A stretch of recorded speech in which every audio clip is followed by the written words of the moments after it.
नमस्कार, मैं हूं आपके साथ सुहेल खान। हमारे खास कार्यक्रम कोरोना काल में रखें दिल का ख्याल आपका स्वागत है। कोरोना वायरस को मात दे चुके लोग शायद ये सोच रहे होंगे कि वो अब अपना जीवन आसानी से बिता पाएंगे। उन्हें अब इस कोरोना की वजह से शायद कुछ नहीं होगा, पर अगर वो ऐसा सोचते हैं तो वो गलत भी हो सकते हैं। दरअसल हाल ही में हुई ऑक्सफोर्ड यूनिवर्सिटी की रिसर्च ये बताती है कि कोरोना से ठीक हुए लोगों को दिल से जुड़ी बीमारी होने का खतरा बढ़ गया है। देश भर में ऐसे केसों की संख्या लगातार बढ़ रही है। दरअसल कोविड से ठीक हुए मरीजों को ब्लड क्लॉटिंग और दिल से जुड़ी कई समस्याएं देखने को मिल रही हैं। तो आज के इस कार्यक्रम में हम इसी पर चर्चा करेंगे।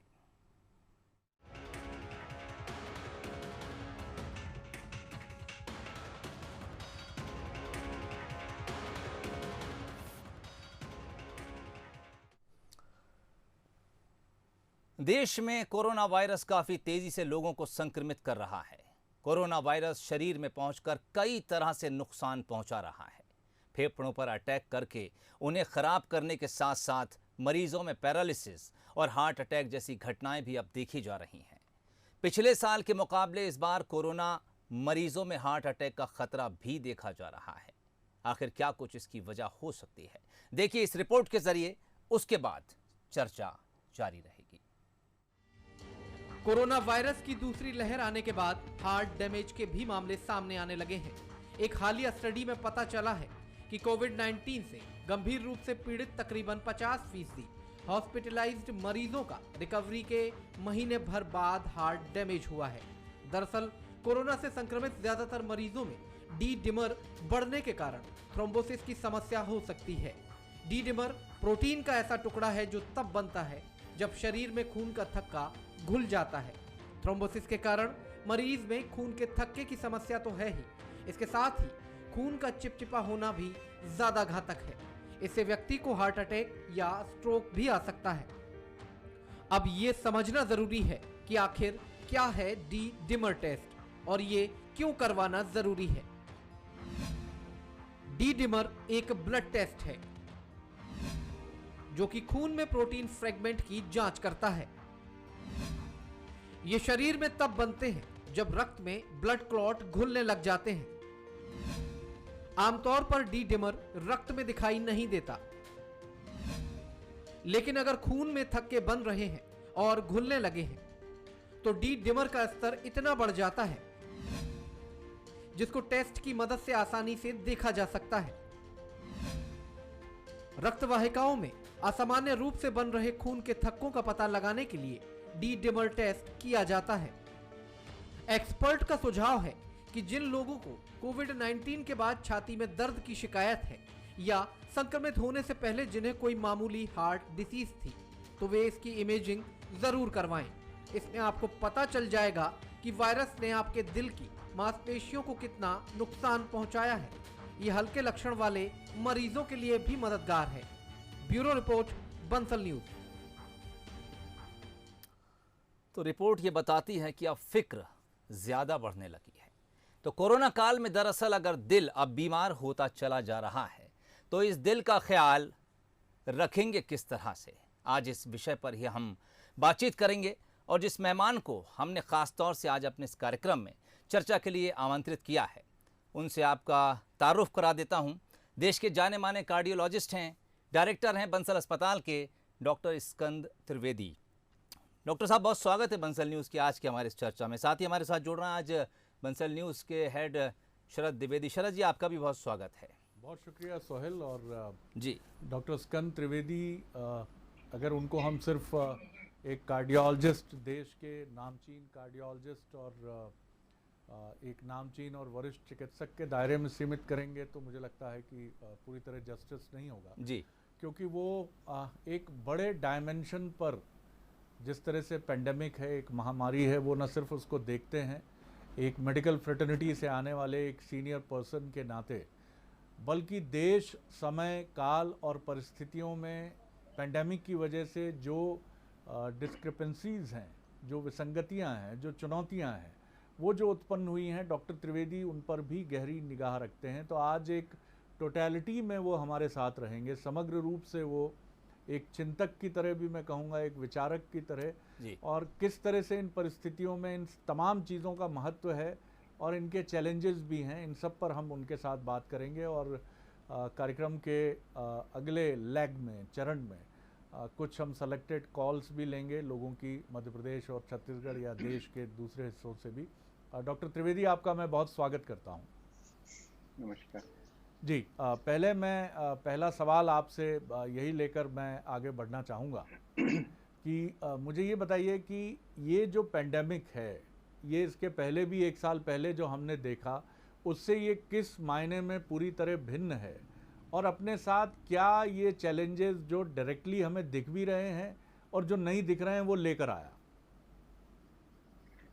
शरद जी, जैसे कि अच्छी चीज ये है कि हम में से ज्यादातर लोगों ने पिछला साल तो देख लिया। जी। पिछले साल हमारे देश में नंबर ऑफ केसेस बहुत कम थे, लोगों की इतनी तेजी से जान नहीं जा रही थी। वो बात अलग है कि पिछले समय शुरुआत के 1 महीने तक शायद एंजाइटी बहुत ज्यादा थी, लेकिन उसके बाद हम सबकी एंजाइटी कम हो गई और साथ ही साथ नंबर्स भी कम हो गए।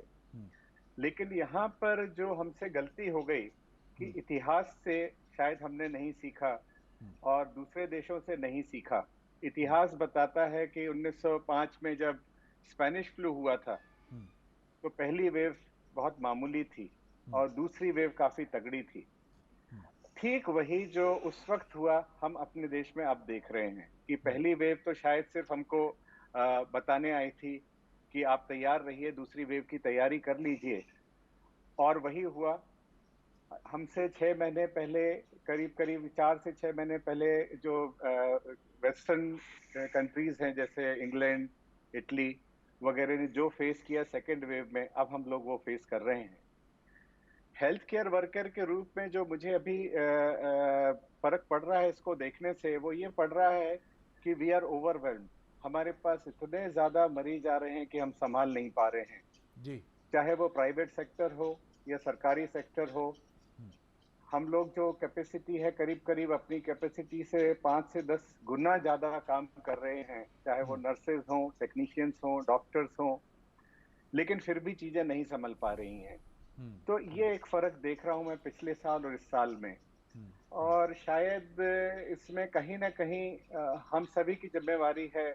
शासन को मैं ज्यादा जिम्मेवार समझता हूं क्योंकि पिछले साल ही एपिडेमियोलॉजिस्ट ने बता दिया था कि सेकेंड वेव जो आएगी उसके लिए आपको तैयारी करना है। उसके लिए लॉकडाउन भी हुआ लेकिन शायद तैयारी नहीं हुई, इसलिए हम लोग सेकेंड वेव जिसमें अभी तक लॉकडाउन नहीं हुआ है, हम उतनी अच्छी तरह से नहीं बर्दाश्त कर पा रहे हैं जितनी अच्छी तरह से हमने पहली वेव बर्दाश्त की थी। जी। आपने लॉकडाउन की बात की, इसको लेकर भी बड़े डाइवर्जेंट नज़रिया है लोगों का, भिन्न भिन्न राय है। कई बार हमें ऐसा लगता है, और कई बार जो पॉलिटी के सिस्टम में जो इम्पोर्टेंट किरदार हैं उनको भी लगता है कि ये अहम चीज़ है, और कई बार ऐसा लगता है कि अब हम इसको इकॉनमी और इन सब को देखें तो हम झेल नहीं सकते। एक सीनियर चिकित्सक और इस फील्ड से करीब 30 सालों से ज़्यादा का जो आपका जुड़ाव है, उसको देखते हुए आप क्या कहते हैं कि लॉकडाउन सोल्यूशन है, या हम जिस तरह से कर्फ्यू या लॉकडाउन का एक थोड़ा सा लॉकडाउन से कम पक्ष लेकर जो आगे बढ़ रहे हैं, ये ठीक है इससे निपटने के लिए? शरद जी, ये जो आपने प्रश्न कहा बड़ा अच्छा प्रश्न पूछा है। इसमें हमको ये समझना है जी कि कोई भी एक मानक में हम खरे नहीं उतर सकते हैं। लॉकडाउन करना है, नहीं करना है, कितना करना है, ये हर दिन हमको डिसाइड करना पड़ेगा। भारत इतनी बड़ी कंट्री है, जैसे हम अपने प्रदेश ले लें तो शायद जितना बड़ा मध्य प्रदेश है उससे छोटे यूरोप के देश हैं। जितना बड़ा पूरा भारत है उसमें मेरे ख्याल से 2-3 यूरोप आ जाएंगे। तो ये जो लॉकडाउन की बात आती है, पहली चीज तो ये है जिसमें मैं काफी लोगों से अलग राय रखता हूं कि लॉकडाउन कौन निर्धारित करेगा। लॉकडाउन क्या चीज निर्धारित करेगी कि अब हमें लॉकडाउन पे जाना है या नहीं जाना है। मुझे लग रहा है कि सब जगह कंफ्यूजन इसी चीज में है। तो जो मेरा मानना है कि लॉकडाउन देश का डॉक्टर, जो डॉक्टरों के संस्थान हैं, जो अस्पताल हैं, वो डिसाइड करेंगे लॉकडाउन हमें क्यों चाहिए। इकोनॉमी एक अलग पक्ष है, लेकिन कोई भी इकोनॉमी एक जीवन से ज्यादा बड़ी नहीं हो सकती। बिल्कुल और जी। एक जीवन नहीं, यहाँ हम करोड़ों जीवन की बात कर रहे हैं। तो लॉकडाउन डिसाइड होगा, भोपाल का अलग होगा, भोपाल जोन का अलग होगा, इंदौर का अलग होगा, मध्य प्रदेश का अलग होगा, और पूरे भारत का शायद उस बारे में हमें बात नहीं करना चाहिए क्योंकि वो इरेलेवेंट है। जी। लॉकडाउन कब होगा?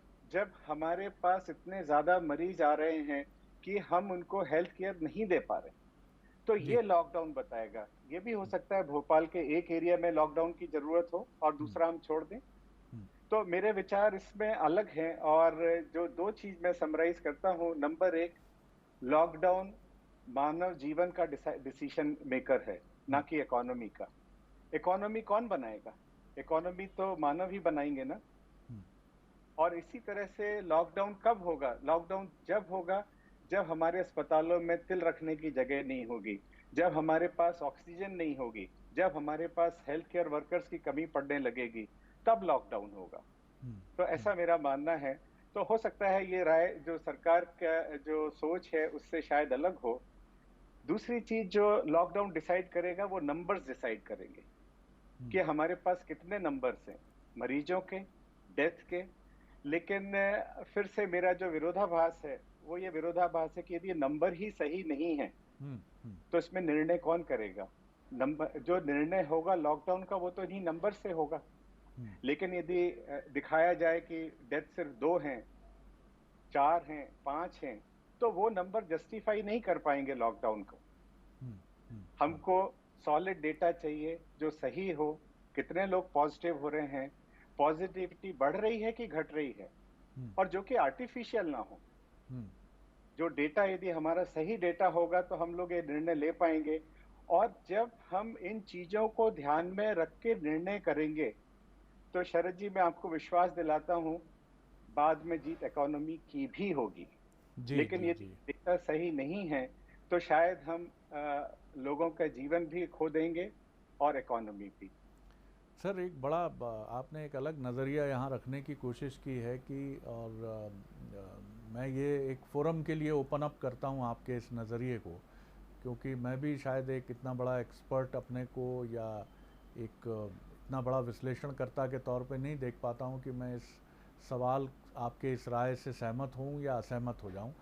कि सर, यह आपने बहुत इंटरेस्टिंग एक एस्पेक्ट रखा है सामने कि it is up to the medical fraternity कि वो ये हमें बताए कि लॉकडाउन होना चाहिए कि नहीं होना चाहिए।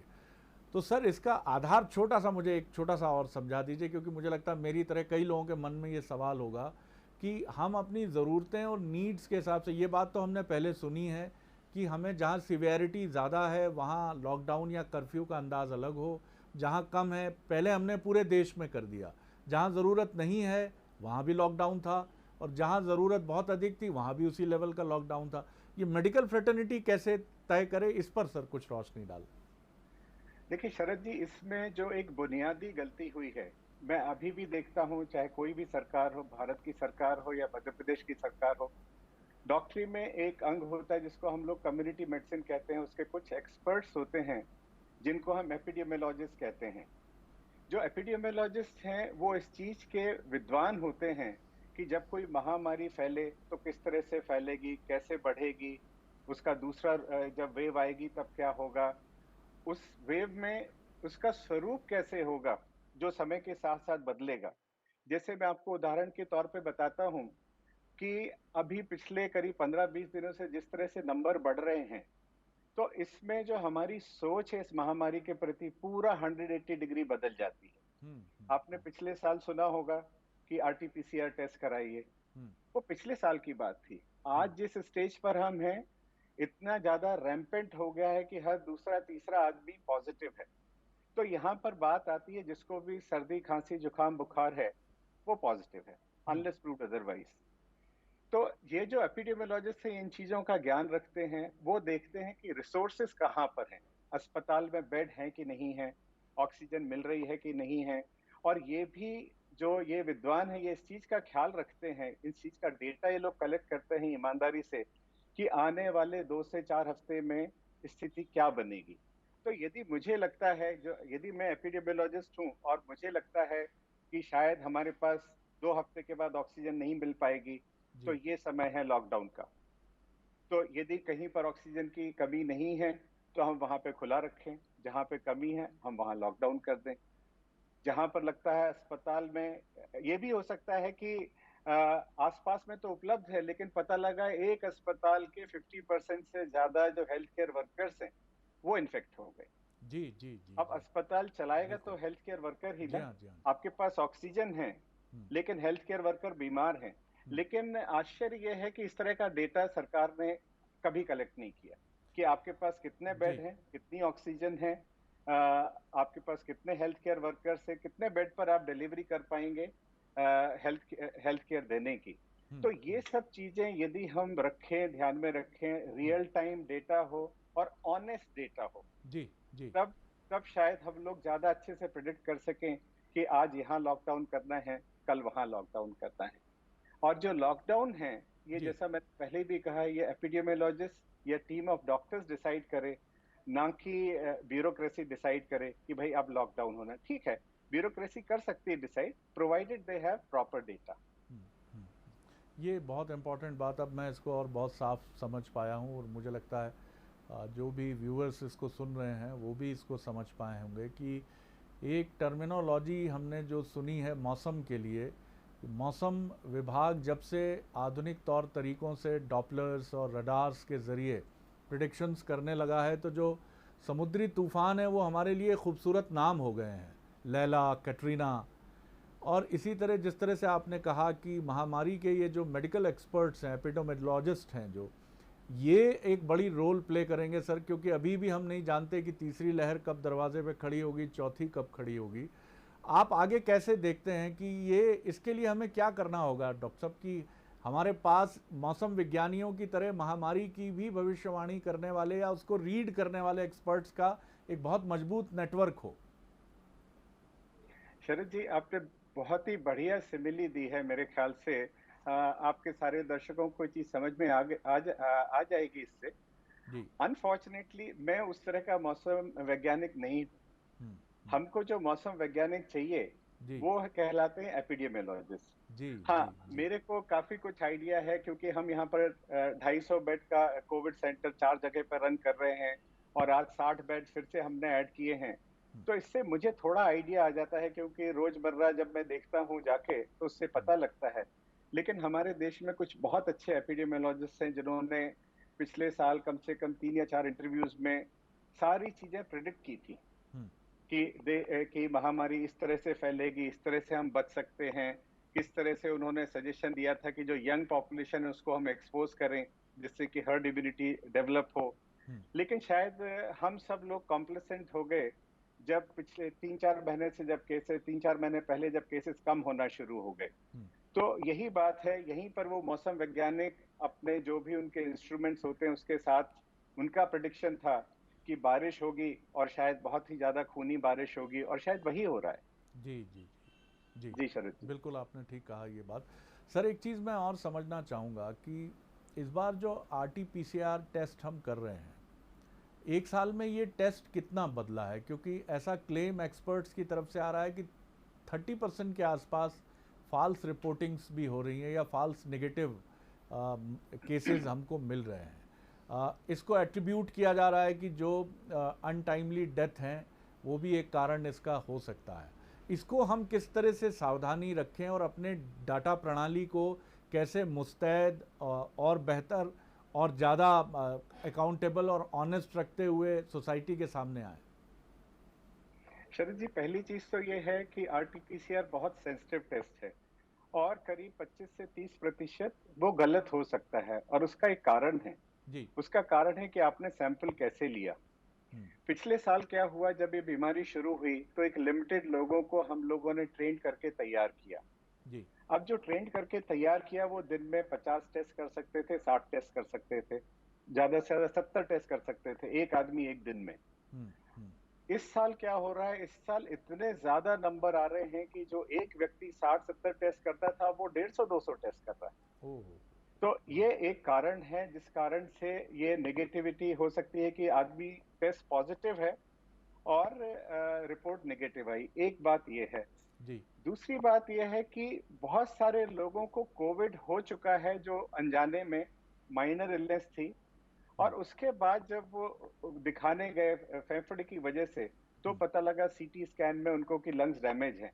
तो एक्चुअली वो 2 हफ्ते का जो समय था, 10 दिन से 2 हफ्ते का, जिस वक्त वो पॉजिटिव होने चाहिए थे, उस वक्त वो अस्पताल आए नहीं, उस वक्त वो घर पे ही रह गए। तो अब जब अस्पताल पहुंचे हैं तो उनका आरटीपीसीआर टेस्ट नेगेटिव है। जी। तीसरी चीज जो मैं बताना चाहूंगा कि कुछ जगहों पर अनफॉर्चुनेटली शासन की तरफ से भी इशारा किया है।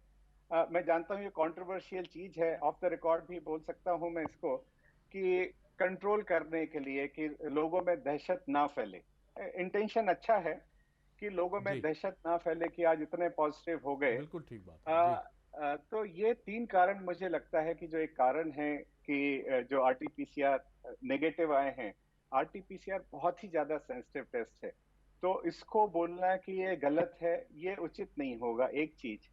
और दूसरी चीज मैं बताना चाहूंगा, आरटीपीसीआर या कोई भी टेस्ट हो, हुँ, उसकी अहमियत कुछ भी नहीं है यदि पेशेंट को सिम्टम्स नहीं है। तो जो टेस्ट पॉजिटिव है कि नेगेटिव है, इसका इंटरप्रिटेशन एक हेल्थ केयर वर्कर या एक डॉक्टर ही कर सकता है। जी, जी, जी। मीडिया के माध्यम से हुआ यह है कि कोविड के बारे में आज सभी लोग जरूरत से ज्यादा जानते हैं, और वो भी एक घातक कारण हो रहा है जिसके बारे बिल्कुल, में मैं चाहूंगा अपन चर्चा करें। बिल्कुल, क्योंकि आज लोगों को अधकचरा नॉलेज है, चाहे वो डी डायमर टेस्ट हो जैसा मैं आपके इसमें देख रहा था, चाहे वो सीटी स्कैन हो, जिसकी वजह से मुझे डर है कि कोविड तो चला जाएगा लेकिन आने वाले कुछ सालों में ऐसा ना हो कि हम स्तन कैंसर और छाती के कैंसर की बहुत सारे केसेस एकदम से देखने लगे, क्योंकि इसके बारे में कोई आगाह नहीं कर रहा है। लोगों को लगता ये है ये सर आपने टेस्ट हो गया। बहुत बहुत बड़ा सवाल, बहुत अहम सवाल है सर। किस तरह से, क्योंकि सिटी स्कैन के बारे में ये क्लेम भी सामने आ रहा है कि खुद मेडिकल एक्सपर्ट्स ये एडवाइस करते हैं कि आप पहले चेस्ट का सीटी करा लें। तो इस पर ज़रा रोशनी आप डालें कि हमें किन किन चीज़ों से बचना है हड़बड़ी में। अधकचरा ज्ञान जो है वो बहुत ही खतरनाक होता है। लेकिन ये जो क्लेम है, आज हर आदमी सीटी कराने के लिए तैयार है कि जिसको जरा सा भी चेस्ट में कंजेशन होता है। ये इसको जरा समझाएं डॉक्टर साहब। शरद जी, इसको मैं थोड़ा सा और वृहद रूप से समझाना चाहूंगा। जैसे जब जी, आपका ये प्रोग्राम शुरू हुआ तो जी, उसमें डी डाइमर के बारे में बात हुई। जी हाँ, जी हाँ। कुछ और प्रोग्राम्स में और चैनल्स में देखता हूँ जहां पे डिबेट हो जाती है स्टेरॉइड्स को लेके या रेमडेसिविर को लेके। हुँ, मुझे ये लगता है कि एक डिक्टम है हेल्थ केयर में कि हुँ, जो हेल्थ की बातें हैं वो ले प्रेस में डिस्कस ना हो। तो बिल्कुल ठीक पहला कह रहे तो मैं आप लोगों को एक छोटा सा लांछन लगाऊंगा कि हैं। शायद ये जो डिबेट जी, हम जी, पब्लिक डोमेन में कर रहे हैं वो गलत है। जी, नंबर एक। जी, जो अब आपने बात की सीटी करें या ना करें, मेरा कहना है कि हम ये सब हेल्थ केयर वर्कर के ऊपर छोड़ दें। सच ये है कि यदि कोविड का आपको इलाज करना है उसमें सीटी की अहमियत नहीं है। हुँ, हुँ, हुँ, और यही चीज मेरे ख्याल से और भी जो बड़े एक्सपर्ट्स हैं उन्होंने भी इस चीज को माना है कि आपका कोविड टेस्ट यदि पॉजिटिव है और आपका ऑक्सीजन सेचुरेशन कम हो रहा है हुँ, तो आपको इलाज की जरूरत है। जी, अब यदि आपका ऑक्सीजन सेचुरेशन बहुत ज्यादा कम हो रहा है तो आपको भर्ती की जरूरत है, आपको ऑक्सीजन लगेगी। यदि आपका हुँ, ऑक्सीजन सेचुरेशन नॉर्मल है तो आपको ऑक्सीजन की जरूरत नहीं है। हुँ, अब हुँ, सीटी कब होगा? सीटी तब होगा जब ये दोनों बिल्कुल डाइकोटोमी में नहीं है, ट्रू और फॉल्स। जब ये पिक्चर नहीं है कि कभी तो बढ़ जाता है ऑक्सीजन सेचुरेशन, कभी नॉर्मल आ जाता है, तो हुँ, ऐसी स्थिति में जो जो डॉक्टर है आपका उसको डिसाइड करने दें, बजाय इसके कि हम डॉक्टर के पास RTPCR, D dimer, x ray, CT scan की रिपोर्ट लेके चले जाएं और फिर हम उससे बोले कि डॉक्टर साहब अब क्या करना है। जी, जी, जो जी, मैंने इसके पहले कहा कि कुछ जांचें हैं जिनसे शायद बहुत नुकसान नहीं होगा, जैसे आरटीपीसीआर की जांच है, डी डायमर की, थोड़ा बहुत ब्लड लेना है।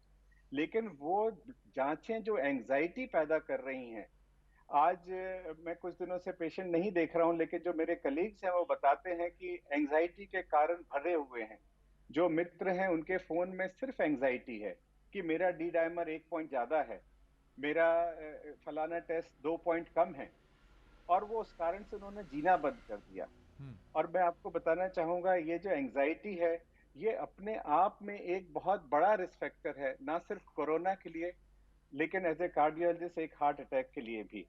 तो मेरी आपसे प्रार्थना है कि आप भी अपने प्रोग्राम में ज्यादा से ज्यादा ये बात करें कि जो डॉक्टर हैं सॉरी, जो मरीज हैं और जो मरीज के परिजन हैं और जो उनके मित्र हैं, जहां तक हो सके दे शुड रिफ्रेन, वो लोगों को सलाह ना दें।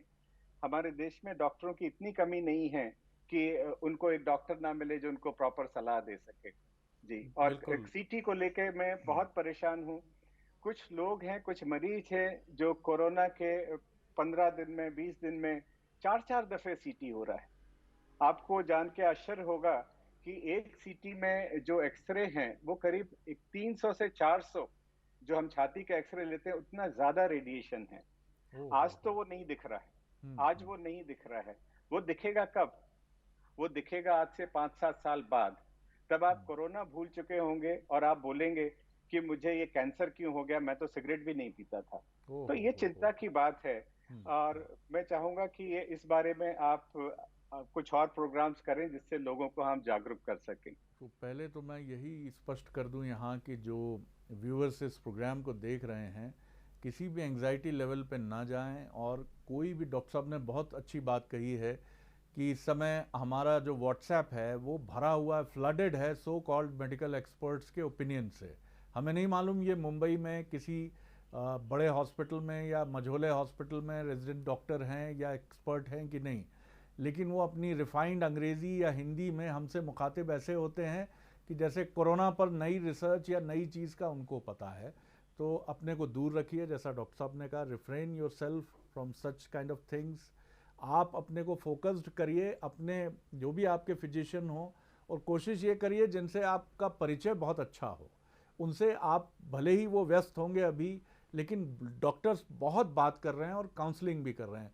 तो कोई भी बात मत कराइए, नहीं तो ये बहुत बड़ा रेवोल्यूशन है। मैं इसको पहली बार इस तरह से सुन रहा हूँ। जब मैं सुन रहा हूँ तो मैं समझता हूँ कि शायद मेरे जैसी संख्या लोगों की बहुत अधिक होगी कि सीटी आगे जाके कुछ वर्षों बाद किसी और बड़े, ईश्वर ना करे, कॉम्प्लिकेशन को जन्म दे। सर, एक कुछ हम दर्शकों के सवाल भी लेंगे, लेकिन एक थोड़ा फिलॉसफी से जुड़ा सवाल, मैं जानता हूँ आपका प्रिय विषय भी है ये। प्राइजिंग को लेकर बड़ी बात हो रही है, और ये भी हमें नहीं मालूम है, जैसे हमें मालूम है कि ओपन हार्ट सर्जरी का एक निश्चित शुल्क है अलग अलग हॉस्पिटल्स में, और लगभग लगभग हम जानते हैं, या हमें ये मालूम है और भी जो बड़े कुछ ऐसी डिजीजेज हैं जिनमें जो मनी इन्वॉल्व होती है उसका हमें पता है। कोविड के बारे में हमें नहीं मालूम कि इसके कॉम्प्लिकेशंस कहाँ कैसे जाते हैं। ये भी एक बड़ा इशू बना हुआ है, ख़ासतौर से प्राइवेट हॉस्पिटल्स के साथ। और रिसेंटली हमने सुना भी कि भोपाल में भी कुछ हॉस्पिटल से अधिक पैसे लेने की बात हुई। ये क्या, आपको क्या लगता है कि क्राइसिस ऑफ फेथ है ये, जो ओवर द इयर्स जैसे सिस्टम्स के सब महत्वपूर्ण कंपोनेंट्स पे भरोसा सभी का कम हो रहा है, वैसे कुछ किस तरह देखते हैं आप? क्या विश्वास का संकट है ये पेशेंट और मेडिकल इंस्टीट्यूशन के बीच में? शरद जी, इसको मैं जरा इसकी कंप्लीट पिक्चर देखना हमारे लिए आवश्यक है। मैं कहीं भी डिफेंड नहीं कर सकता हूं कि कुछ हॉस्पिटल शायद बहुत ज्यादा गलत कर रहे हैं। आ, वो भी सच है शायद। लेकिन दूसरी चीज जो हमको समझना है कि प्राइवेट हॉस्पिटल, जैसे हम एक प्राइवेट हॉस्पिटल चलाते हैं, हमारे क्या खर्चे बढ़े। कोविड जब शुरू हुआ, कोई स्टाफ काम करने के लिए तैयार नहीं था। वो भी इसी समाज से आते हैं जिस समाज से आप आते हैं, या हमारे मरीज आते हैं, या हमारे श्रोता आते हैं। आज जैसे ही कोई छींकता है तो उसके आसपास के सब लोग भाग जाते हैं। तो जो हेल्थ केयर वर्कर हैं ये भी तो उसी समाज से हैं। अब उनको हम कैसे काम कराएं? उनको हमें सुविधा देनी है, तो क्या सुविधा देनी है? उनकी हमने सैलरी डबल की, उनको रहने के लिए जो भी अच्छे से अच्छा होटल है उसमें वहां पर इंतजाम किया, क्योंकि ये लोग घर नहीं जा सकते हैं। जी जी। इसके बाद यदि कोई इसमें से बच्चे जो हैं, नर्सेज हैं, टेक्नीशियंस हैं, डॉक्टर्स हैं, यदि किसी को कोविड हो जाता है तो इसका मतलब है हफ्ते से 2 हफ्ते तक वो काम नहीं कर सकते हैं। ऐसी स्थिति में आप बताइए, क्या उनकी सैलरी बंद कर देना चाहिए? ये तो बहुत गलत होगा ना कि जो हमारे योद्धा हैं, हम उनको किस चीज के लिए प्रताड़ित करें। ये सोचना गलत है कि जो प्राइवेट अस्पताल है वो सिर्फ पैसे कमा रहे हैं। मध्य प्रदेश सरकार ने बहुत अच्छा इसके लिए निर्णय लिया था कि उन्होंने कहा था जो आपके एग्जिस्टिंग रेट कोविड के पहले हैं उससे 20% आप ज्यादा चार्ज कर सकते हैं। तो ये एक अच्छा मापदंड था। लेकिन मुझे लगता है शायद 20% से तो नहीं हो पाएगा। हाँ, करीब 40 या 50% करने से ये जो मैंने आपको खर्चे बताए वो निपट सकते थे। दूसरा, ये तो बताया मैंने मैन पावर का। अब जो जांच है, जैसे डी डाइमर की बात हुई, not available, remdesivir not available. क्यों नॉट अवेलेबल है? जब आप प्राइस कंट्रोल में चीजें लेकर आते तो कंपनी बनाना बंद कर दी, वो इंटरेस्ट नहीं लेती। तो इससे तो हमारी एक डिससर्विस हो गई ना। तो मेरा यहाँ पर सोच थोड़ा सा सरकारी जो पॉलिसी है उससे अलग हटके है कि सरकार अपने संस्थानों में जितने टेस्ट, जितने दवाइयां फ्री कर सकती है फ्री करे, लेकिन प्राइस कंट्रोल की बात ना करें। यदि डी डाइमर पहले 1000 रुपए का होता था तो आज भी 1000 का ही रहने दीजिए, क्योंकि जो किट 400 रुपए की आती थी आज वो 700 रुपए की मिल रही है। और यदि कोई मरीज मेरे पास भर्ती है हमारे अस्पताल में, तो हो सकता है उसको कहीं और से किट मंगानी पड़े जो 1200 की भी हो। तो मुझे लगता है कि एकदम से एक निर्णय कर देना, और वो भी इसलिए निर्णय कर देना जिससे कि ऐसा लगे कि सरकार कुछ कर रही है। सरकार को जो करना है वो करे, प्राइवेट अस्पतालों को कंट्रोल रखे, लेकिन एक ऐसा कंट्रोल भी ना रहे कि आप टेस्ट करना ही बंद कर दें। अभी जब आरटीपीसीआर के रेट्स कम हुए तो मेरी जानकारी में कुछ अस्पतालों ने टेस्ट करना बंद कर दिया। अब जब आपने टेस्ट करना बंद कर दिया तो इससे हुआ क्या? लोगों का नुकसान हो गया। वो पॉजिटिव है कि नेगेटिव हो, फैला रहा है पूरे समाज में। ठीक बात है ना, क्योंकि वो लंबी लंबी कतार में नहीं लग सकता है जी। और दूसरा क्या हुआ, जिस बारे में मैंने आपसे शुरुआत में ही बात करी थी, डेटा। अब डेटा पूरा का पूरा डाइल्यूट हो गया, क्योंकि यदि मुझे भोपाल में 1 लाख टेस्ट रोज करने हैं, जिसके लिए मान लीजिए मुझे 50 सेंटर चाहिए, अब उसमें 40 सेंटर बचे, तो 1 लाख टेस्ट कैसे हो पाएंगे? तो मुझे लगता है एक बैलेंस की जरूरत है, दोनों तरफ से एक बैलेंस लेने का, कि अस्पताल जाती भी ना करें लेकिन अस्पताल सरवाइव भी करें। कम से कम ऐसा तो ना हो कि जो हाँ, इसके अलावा ये भी मैं बात बताना चाहूंगा कि जो प्राइवेट अस्पताल हैं उनके यदि डॉक्टर या वर्कर्स किसी को बीमारी हो जाती है तो उनका इलाज भी फ्री होना है, और डेथ हो जाती है तो उस हालत में भी वही अस्पताल उनके लिए करेगा, क्योंकि मेरी जानकारी में नहीं है कि सरकार ने प्राइवेट अस्पताल के वर्कर्स को कोई मदद की बात की है। क्योंकि ऐसे बहुत सारे केस हुए हैं जहां पे प्राइवेट अस्पताल के वर्कर्स की डेथ हुई है कोरोना के कारण, लेकिन उनको कहीं से कोई मदद नहीं मिली है। तो यदि कोई वर्कर आपके अस्पताल में काम करता है और उसकी डेथ होती है तो उसका परिवार कहाँ से आशा रखेगा, कहाँ से आस लगाएगा? आपसे ही लगाएगा। तो ये भी बात सोचना चाहिए। और शायद प्राय सरकार इन चीजों को छोड़ देती है। उनको लगता है कि ऐसा दिखेगा कि हमने कुछ काम किया। वो काम अलग है, ये काम अलग है। एक और चीज जो इसी में बात करूंगा कि हम लोग ऑक्सीजन के लिए लाइन में लगते हैं तो बताया जाता नहीं भाई, पहला टैंकर आया है, 2 टैंकर आई तो सरकारी में जाएंगे, उसके बाद जो बचेगा वो प्राइवेट में जाएंगे।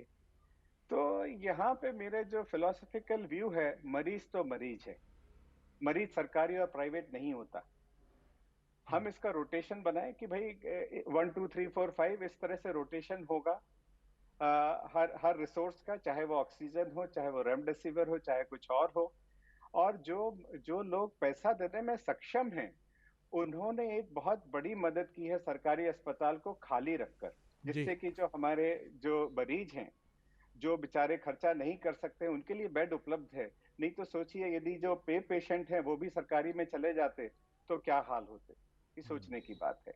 बिल्कुल। और ये भी मैं फिर एक तुलना कर रहा हूँ कि अगर मुझे स्विंग करानी है गेंद, माफ़ कीजिएगा अगर किसी को ये तुलना थोड़ी असंगत लगे या इरेशनल लगे, लेकिन मैं यही सोच रहा हूँ कि अगर मुझे स्विंग पर बात करनी है तो सबसे दुनिया का बेस्ट व्यक्ति कोई होगा तो वो भारत में भी मिल सकता है मुझे कोई स्विंग, कपिल देव से मैं बात कर सकता हूँ, या फिर दुनिया में जिन्होंने इसको इंट्रोड्यूस किया वसीम अकरम, उनसे मैं बात कर सकता हूँ, या वकार यूनुस से बात करूँगा मैं कि साहब ये बताएं कि रिवर्स स्विंग कैसे होती है, ये आपको इसका एक्सपर्ट माना जाता है। तो अगर आपको कोई चीज़ें, कोई पॉलिसी तय करनी है कोविड को लेकर, तो मुझे लगता है कि एक उसमें बहुत ही डोमिनेटिंग रोल, डोमिनेटिंग शब्द हटा भी दीजिए तो एक इक्वल रोल और एक इक्वल पॉलिसी स्टेक होल्डर का रोल मेडिकल एक्सपर्ट्स और मेडिकल हेल्थ केयर का होना चाहिए, जिससे आपकी जो नीतियां हैं उसमें बहुत इक्वली वो चीज़ झलके। और ये बायस्ड हमारे मन में नहीं होना चाहिए कि मेडिकल वर्कर अपनी बात करेगा। तो ये चीज़ तो मैं समझ पाया। सर एक और जो बड़ा इम्पोर्टेंट सवाल मुझे लगता है, शरद जी एक मिनट रोकना चाहूँगा। दरअसल हमने अपनी फ़ोन लाइन्स इस वक्त खोली हुई हैं इस प्रोग्राम के लिए, और हम चाहते हैं कि जो लोग हमें इस वक्त देख पा रहे हैं, सुन पा रहे हैं, अगर उनके मन में भी कोई सवाल डर से जुड़ा हो या फिर जानकारी से जुड़ा हो, वो फ़ोन कर सकते हैं। गजेंद्र एक कॉलर हैं हमारे साथ जुड़े हैं, बलौदा बाजार से जुड़े हैं। गजेंद्र जी स्वागत है आपका। नमस्कार सर। डॉक्टर साहब आपको सुन रहे हैं, आप अपना सवाल पूछ सकते हैं। सर जी जी पूछिए जल्दी पूछिए। हेलो जी बोलिए गजेंद्र जी। मेरे पत्नी जो है वो पॉजिटिव थी और अभी 15 दिन हो गया सर, ठीक है तो क्या और उसको चेक कराना पड़ेगा? ठीक, इसको मैं थोड़ा एलॉबरेट करता हूँ। क्या हार्ट के लिए, क्योंकि ये हमने देखा है कि कई बार स्वस्थ होने के बाद हार्ट अटैक हुआ है। रिसेंटली मध्य प्रदेश के पॉलिटिशियन हैं दीपक जोशी जी, उनकी पत्नी नेगेटिव आ गई लेकिन हार्ट अटैक हुआ। एक नामचीन एंकर रोहित सरदाना को भी हार्ट अटैक हुआ। मैंने अपने कुछ मित्रों परिचितों को देखा कि स्वस्थ होने के बाद हार्ट अटैक हुआ। तो क्या कोरोना या किसी पेंडेमिक से गुजरने के बाद हमें अपने दिल की सेहत पर निगाह रखनी चाहिए? शरद जी बहुत अच्छा प्रश्न है। कोई भी पेंडेमिक हो, पहले तो हम किसी भी पेंडेमिक की बात करें, वो हम सब में बहुत ज्यादा एंजाइटी डाल देता है। अब आपने देखा होगा कि कोरोना को लेके जितना पूरे देश में कोहराम शब्द शायद सही हो, मचा हुआ है, क्या कॉलरा को लेके मचा? क्योंकि कॉलरा बीमारी थी गरीबों की, और जो कोविड है ये किसी में अमीर या गरीब में किसी को फर्क नहीं करता। और इस कारण से जब लोगों को दिखता है कि भाई पैसे वाला भी मर रहा है और बगैर पैसे वाला भी मर रहा है, तो एंजाइटी लेवल मेरे ख्याल से 100 गुना ज्यादा बढ़ जाता है। शायद एक तो ये बात होगी जो कि किसी भी पेंडेमिक में सच होती है, और कोविड में इसलिए क्योंकि ये किसी भी फाइनेंशियल ग्रुप को अलग नहीं कर रहा, एक चीज। दूसरी चीज जो हो रही है इसको हार्ट को लेके, जो कोविड है, कोविड जो खून रहता है उसको गाढ़ा कर देता है, और जो नसों के ऊपर परत रहती है उसका इन्फ्लेमेशन या उसमें सूजन पैदा कर देता है जी। इस कारण से जो खून साधारण तौर पर पानी की तरह बहता रहता है अपनी रक्त धमनियों में, अब वो तेल या शहद की तरह हो जाता है, जिसके कारण वो जम जाता है। अब इसका जो इफेक्ट है, जो हम डेथ देख रहे हैं कोविड में, हर रोज जो देख रहे हैं उसमें करीब करीब 40%, 30 से 40% डेथ दो कारणों से, हार्ट अटैक या पल्मोनरी एम्बोलिज्म, और तीसरा कारण है लकवा या स्ट्रोक। इसके कारण यही है। अब ये जो इफेक्ट है ये करीब 3 से 6 महीने तक रहेगा। इसके अलावा एक और चीज जो ऐड हो रही है इसमें, क्योंकि कई मरीजों के फेफड़े डिस्ट्रॉय हो जाते हैं, तो उनके शरीर में ऑक्सीजन का लेवल कम हो जाता है। जब ऑक्सीजन का लेवल कम हो जाएगा तो मान लीजिए किसी को 60% भी ब्लॉक है, तो वो करीब 70-80% की तरह बिहेव करेगा, क्योंकि उसके उस शरीर के उस हिस्से में ऑक्सीजन नहीं पहुंच पा रही है। ये तो हुई शॉर्ट टर्म बात। और जब ऑक्सीजन लगातार कम रहेगा तो उस मरीज की स्थिति ठीक वैसे ही हो जाएगी जैसे कि हम एवरेस्ट पे चढ़ते हैं और हमें ऑक्सीजन का दबाव कम मिलता है, तो धीरे धीरे जो हमारा हीमोग्लोबिन है 10 या 12 या 14 वालों का 18-20 हो जाता है हीमोग्लोबिन, हाइपोक्सिया के कारण, ऑक्सीजन की कमी के कारण। तो इससे खून और गाढ़ा हो जाता है। तो ये कारण है कि जो समय के साथ साथ 3 महीने, 4 महीने, 6 महीने, खासतौर से वो लोग जिनके फेफड़े काफी ज्यादा डिस्ट्रॉय हुए हैं, और इन सब के बैकग्राउंड में एंजाइटी बहुत इंपॉर्टेंट रोल प्ले कर रही है। जैसे आपने बात की एंजाइटी की, तो मैं आपके माध्यम से सबको बताना चाहूंगा कि कोविड इतना बुरा भी नहीं है। 100 में से 95-98% लोग ठीक होकर अपने घर जाएंगे। सिर्फ 1 से 2% लोग ही हैं जो शायद घर पूर्णतः ना पहुंच सकें, कुछ शायद कभी नहीं पहुंचेंगे। पूर्णतः का मतलब है हो सकता है उनको रेसिडुअल इलनेस रहे। और जैसा मैंने पिछले साल आपके प्रोग्राम में भी कहा था कि आखिर में जीतेंगे तो हम ही, आज जो भी हो जाए लेकिन आखिर में जीतना हमको ही है। वो मतलब वो बदल नहीं सकता। बिल्कुल। तो इसलिए एंजाइटी ना लें, टेंशन ना लें, एकदम से परेशान मत होएं, क्योंकि हो सकता है कोविड आपको माफ कर दे, लेकिन ये जो एंजाइटी, चिंता, फिक्र, परेशानी, अननेसेसरी डिस्कशंस दवाइयों को लेके, अननेसेसरी डिस्कशन जांचों को लेके, घर परिवार मित्रों के बीच ना करें, क्योंकि मुझे लग रहा है शायद कोविड से ज्यादा जानलेवा यदि हम नंबर्स देखें तो ये चीजें करेंगी नुकसान हम सबका। ठीक, डॉक्टर त्रिवेदी, एक सवाल आपके लिए और है। ग्वालियर से हमारे दर्शक हैं मदन जी, उन्होंने फ़ोन लगाया हमको। मदन जी, स्वागत है, सवाल पूछ सकते हैं आप अपना। सर एक मेरा निवेदन था सर। जी मेरे सर बाईं तरफ चेस्ट में सर दर्द रहता है जी। मैंने सर ईसीजी, इको, टीएमटी कराई, इसमें सर मैं सभी रिपोर्टें नॉर्मल आई हैं, लेकिन अभी भी हल्का हल्का सा दर्द रहता है। ठीक, ये जो प्रश्न है उनका, इसलिए मैं इसमें जवाब देना चाहूंगा क्योंकि जो कोविड के मरीज हैं, कोविड ठीक होने के बाद ये तकलीफ बहुत सारे लोगों को है और इसके मुख्यतः दो कारण हैं। जी। पहला कारण है जब कोविड होता है तो लोगों को खांसी होती है बार बार, और बार बार खांसी होने से जो मांसपेशियां हैं वो डैमेज हो जाती हैं, जो कि 3 से 6 महीने का समय लेंगी। ज्यादातर तो 4 से 6 हफ्ते में ठीक हो जाती हैं। एक कारण ये है। दूसरा कारण ये है कि काफी लोगों में देखने में आ रहा है विटामिन डी की भारी कमी, और काफी कुछ मरीज हैं जिनको हम लोग विटामिन डी सप्लीमेंटेशन दे रहे हैं तो उससे ठीक हो जाता है, लेकिन इतना सरल भी नहीं है, क्योंकि हमको ये ख्याल रखना चाहिए कि हम ऐसे टॉक शो में इस तरह के प्रश्नों का उत्तर ना दें, क्योंकि हो सकता है जिन महानुभाव ने बात की हो सकता है उनको हार्ट की दिक्कत भी हो। तो मेरा सलाह रहे कि ग्वालियर में बहुत अच्छे हार्ट स्पेशलिस्ट हैं, उनको जरूर ओपिनियन लें, और यदि वहां पे सब क्लियर आता है तो शायद ये जो मैंने विटामिन डी की बात की है, मांसपेशी की बात की है, लेकिन इनको भी एक सलाह है मेरी कि इन्होंने बोला ईसीजी नॉर्मल है, एक्सरे नॉर्मल है, इको नॉर्मल है। इन जांचों के नॉर्मल होने का कोई महत्व नहीं है। इन जांचों का होना ना होना तभी मायने रखता है जब इन जांचों के साथ आपके पास एक डॉक्टर भी उपलब्ध हो जो कि आपकी बात सुने, समझे और सलाह दे। बिल्कुल ठीक है डॉक्टर साहब आपने, और एक चिकित्सक और एक आपकी हेल्दी दिनचर्या जो आपकी जीवन संगिनी की तरह आपके साथ और आपके पेरेंट्स की तरह जन्म लेने के बाद वैसा ही जब से आप होश संभालें, तो इनकी आदत हम डालें, क्योंकि हम ईश्वर के भरोसे और धरती पर चिकित्सक रूपी ईश्वर के भरोसे जीवन नहीं काट सकते हैं, और वो कितनी मदद करेंगे हमारे, चाहे वो 7 समंदर पार या 7वें आसमान के ईश्वर हों या इस धरती के ईश्वर हों। सर, एसिम्प्टोमेटिक की डेफिनेशन बड़ी बदल गई है अब। ये आरोप भी लगा कि ये जो एसिम्प्टोमेटिक यानी बिना लक्षणों वाले कोविड के पेशेंट हैं, इस बार वो बहुत बड़े कैरियर बने हैं कोविड के ट्रांसमिशन के लिए। इस चैलेंज को आप किस तरह देखते हैं इस बार? देखिए शरद जी, यदि आप किसी एपिडेमियोलॉजिस्ट की बातें सुने या एपिडेमियोलॉजी पढ़ें तो उसमें ये चीज साफ लिखी हुई है कि जब कोई भी पेंडेमिक शुरू होगा तो शुरू में हमको जो एसिम्प्टोमेटिक लोग हैं उनको हमें अलग करना है, जो कि शायद पिछले साल के लिए उचित था। अब जब हम स्टेज में पहुंच गए, जैसे कुछ शहरों में, कुछ जगह पर जब हर दूसरा तीसरा आदमी पॉजिटिव है, तो हमारे यहाँ पर सोच बदल जाती है। हमारे यहाँ पर सोच ये रहती है कि जो जितने रिसोर्सेज हैं वो रिसोर्सेज हम इसके ऊपर जाया ना करें, हम रिसोर्सेज जाया करें उन लोगों को ढूंढने में जिनको कॉम्प्लिकेशंस हैं, उनको इवैक्यूएट करें और उनको इलाज देके उनकी जान बचाएं।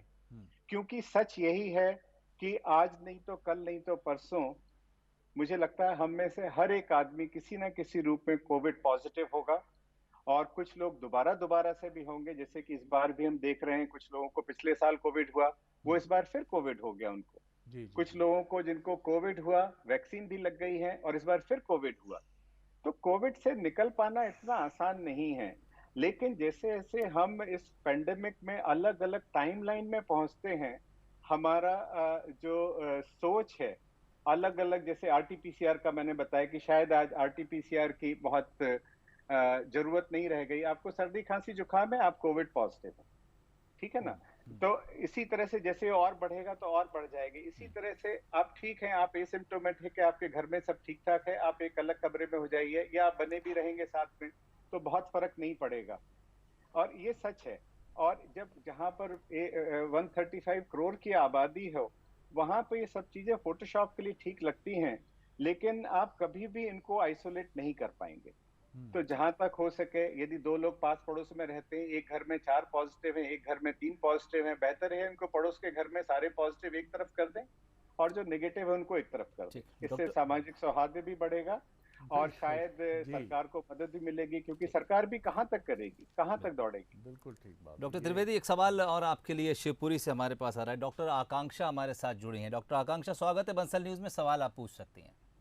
जी सर, नमस्ते। जी सर, मैं प्रेग्नेंट हूँ 9 मंथ, तो मुझे अभी 20 दिन पहले कोविड हुआ।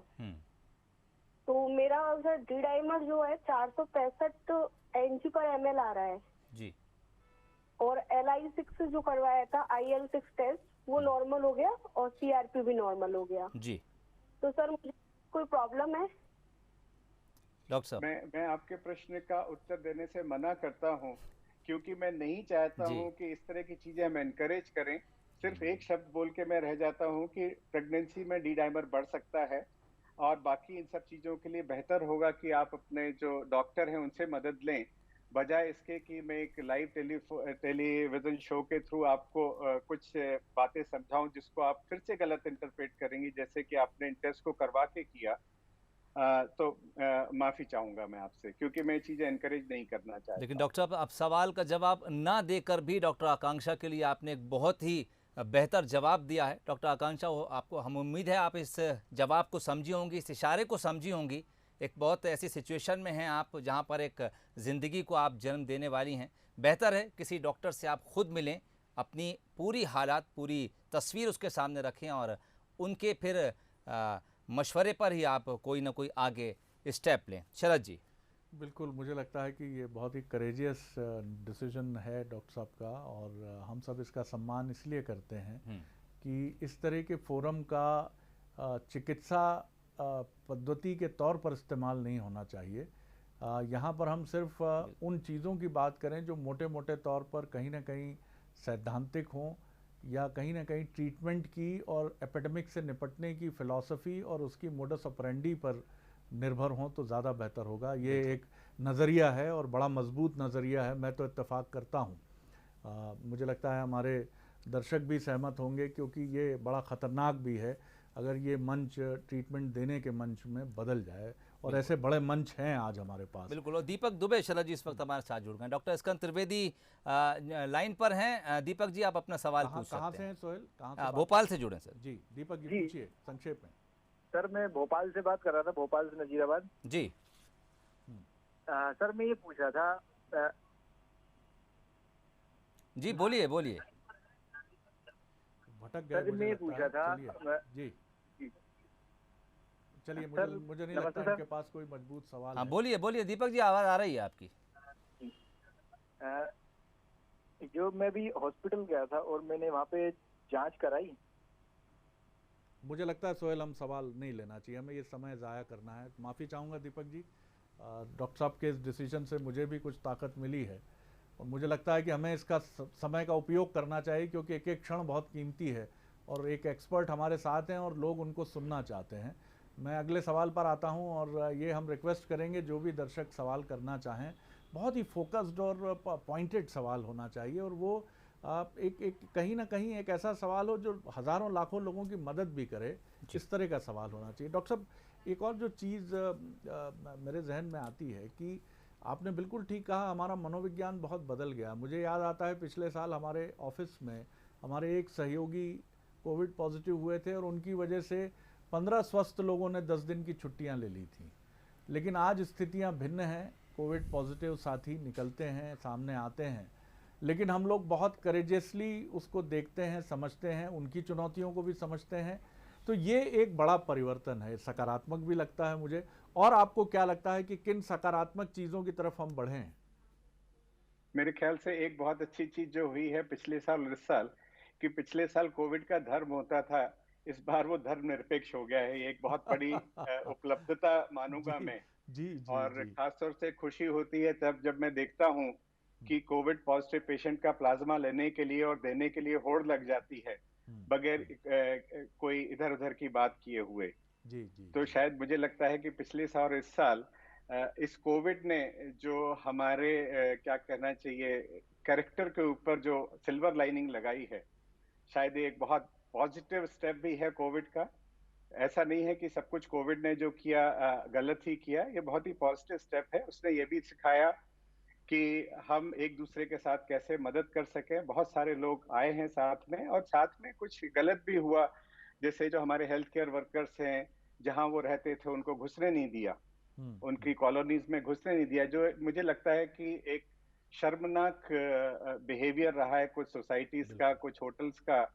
वो भूल जाते हैं कि ये लोग अपनी जान पे खेलकर हमारे समाज के लोगों को बचा रहे हैं। इसमें भी इस बार मैं देखता हूँ कि थोड़ी सी तब्दीली आई है। पिछले दफे तो बहुत हम लोगों को मशक्कत करनी पड़ती थी और कुछ नहीं हो पाता था। हमें प्राय कलेक्टर या कमिश्नर के पास जाके रोते गाते थे तो वो लोग हमारी मदद करते थे। लेकिन इस बार मैं देख रहा हूँ समाज में थोड़ी तब्दीली आई है कोविड के रहते हुए। जी शरद जी। बिल्कुल।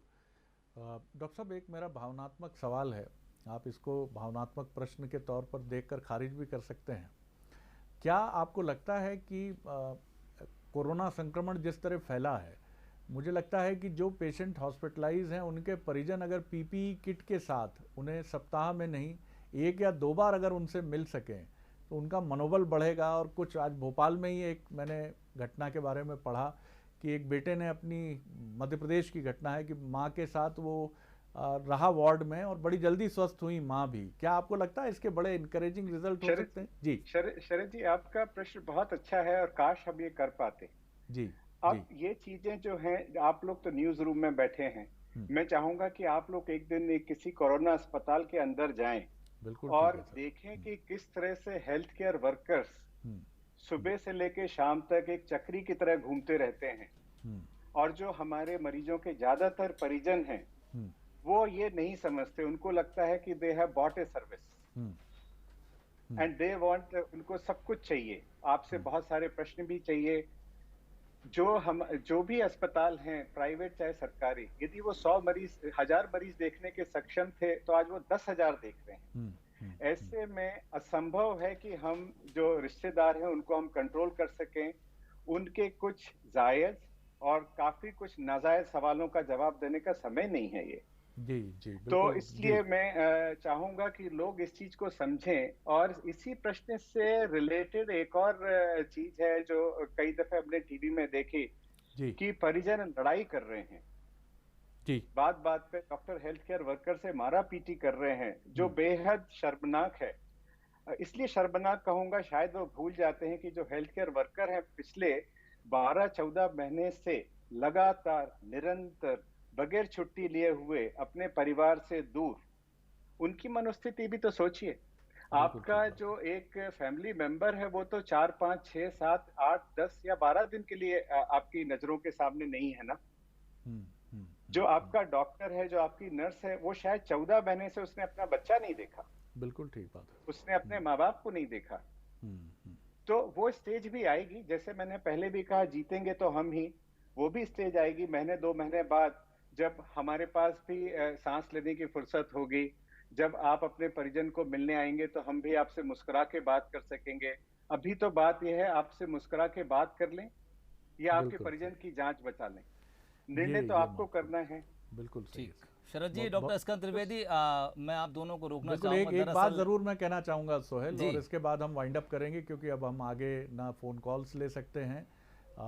मैं ये बात जरूर कह के बात खत्म करूंगा कि जिस तरह हम एक कमेंट्रेटर की भूमिका देखते हैं, डॉक्टर स्कंद त्रिवेदी की भूमिका वो है। हर खिलाड़ी कमेंट्री नहीं कर सकता, चाहे वो उस खेल से कितनी जी जान से जुड़ा हो। गुंडप्पा विश्वनाथ या दिलीप वेंगसरकर कमेंट्रेटर नहीं है, लेकिन सुनील गावस्कर और कपिल देव अच्छे कमेंट्रेटर भी हैं। तो हम ज़रूर चाहेंगे, आज मैं ये आपसे वादा ज़रूर लेना चाहूँगा कि हम आगे कुछ और ऐसे एपिसोड करें, क्योंकि आप एक चिंतक, विचारक और फिलोसोफर की तरह भी मेडिकल फ्रेटर्निटी से आते हैं। डॉक्टर स्कंद त्रिवेदी, बहुत उपयोगी ये बातचीत रही। कई सारे महत्वपूर्ण पक्ष देखे हमने, जिनका हम इस्तेमाल करेंगे। सीटी के लिए भागदौड़ ना करें, अपने को देखें समझें। मीडिया अपनी कंस्ट्रक्टिव भूमिका निभाए, सरकारों में इन्वॉल्वमेंट बढ़े। मेडिकल फ्रेटर्निटी से आने वाले लोगों का सर बहुत शुक्रिया करता हूँ, बहुत धन्यवाद करता हूँ आपका इस बेहद उपयोगी, और मुझे लगता है उस एंड पर जो दर्शक देख रहे हैं वो मुझसे इत्तेफाक रखेंगे। मैं बहुत शुक्रिया करता हूं और जल्दी आपसे फिर उम्मीद करता हूं कि एक ऐसे ही एपिसोड के लिए आप हमारे साथ होंगे। बहुत शुक्रिया सर। सोहेल।